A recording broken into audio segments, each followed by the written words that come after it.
შენდობას ვთხოვ ყველას, ვთხოვ სახელმწიფო ინსტიტუტებს, ჩემი ოჯახის წევრებს, იმ საქციელისთვის, რომელიც პროვოცირებული იყო. ქართული ოცნების ყოფილმა დეპუტატმა ყოფილი ცოლის ცემა წინასწარი პატიმრობის შემდეგ აღიარა. ელდარ ლუკა კურტანიძე დღეს მოსამართლეს შენდობას თხოვდა და პატიმრობიდან გათავისუფლების შემთხვევაში პირობას დებდა, რომ დანაშაულს აღარ გაიმეორებდა. მინდა გითხრათ, რომ მიუხედავად იმისა, რომ პროვოცირებული იყო, მინდა ბოდიში მოვუხადო საზოგადოებას და მინდა მომცეთ იმის საშუალება და შანსი, რომ უდიდესი პასუხისმგებლობით გავაგრძელო ცხოვრება.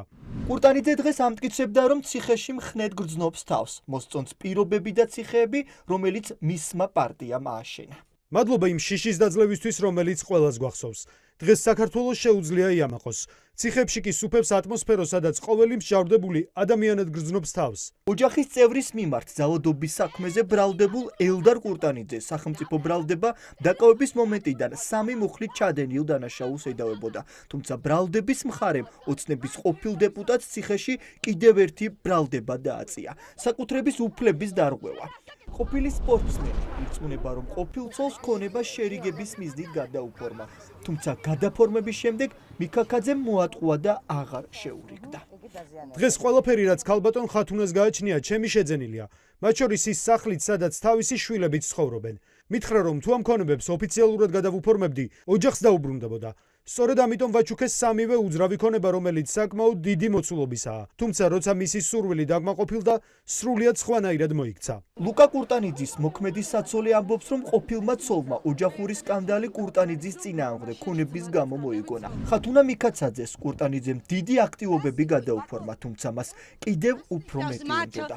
მეუღლე მე ხა დაადასტურა, რომ ის არის მოძალადე. მე ერთადერთი მოძალადე ვიცი და ხათუნა ქვია. დიახ, ჩემზე ძალადობდა პირველ რიგში. თქვენ როგორ ფიქრობთ, ძალადობა არის თუ არა, როდესაც ადამიანი გაბრალის, რომ მამაშენის ძმაკაც გაყევით ცოლად? არის თუ არა ძალადობა? ჩემი მეუღლე იყო მსხვერპლი. მსხვერპლი როგორაა? თქვენ TikTok-ზე წერდით არა ძალადობას, უკაცრავად ბატონო ივანე პასუხი. წესიერ ქალებს, ხათუნასნაირებს არ ვიცი. თქვენი მეუღლე მოძალადია და როგორ იცავთ მოძალადე კაცს, რომელმაც აღიარა? არ არის დასაცავი. ძალადობაში მხილებული ყოფილი სპორტსმენი წარდგენილი ბრალდებებიდან მხოლოდ ერთს აღიარებს. ყოფილი ცოლის ცემას, სხვა ყველაფერში ამტკიცებს, რომ მოუგონეს. ძალადობა რო განეხორციელებია იმ ფორმით და იმ მთელი მასშტაბებით, ხო, სერიოზულ დაზიანებას მეყენებდა. მადლობა უნდა გადაუხადოთ ქართული ოცნების ყოფილ დეპუტატს, რომ არ მოკლა ხათუნა. მადლობა კი არ უნდა გადავხდეთ.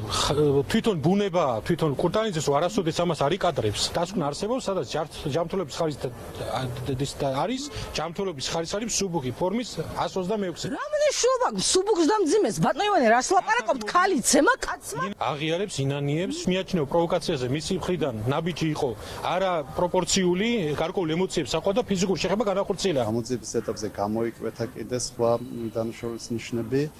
აგრიშნულზეც დამატებით წარედგინა ბრალდება. მეორე ცოლმაც განეცხადა სატელევიზიო ეთერში ინგა გრიგოლიას რეაქციაში, რომ ის იყო ძალადობის მსხვერპლი, მათ შორის ფიზიკური, მათ შორის ფსიქოლოგიური.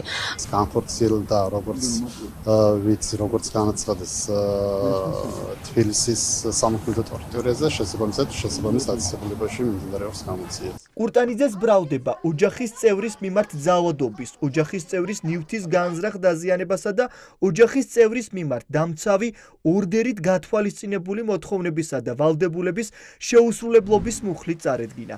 აღნიშნული ქმედება 5 წლამდე ვადით თავისუფლების აღკვეთას ითვალისწინებს. ამ ბრალდებებს კიდევ ერთი მუხლი დაემატა, საკუთრების უფლების დარღვევა. შემდეგი პროცესი 29 ოქტომბერს 5 საათზე გაიმართება.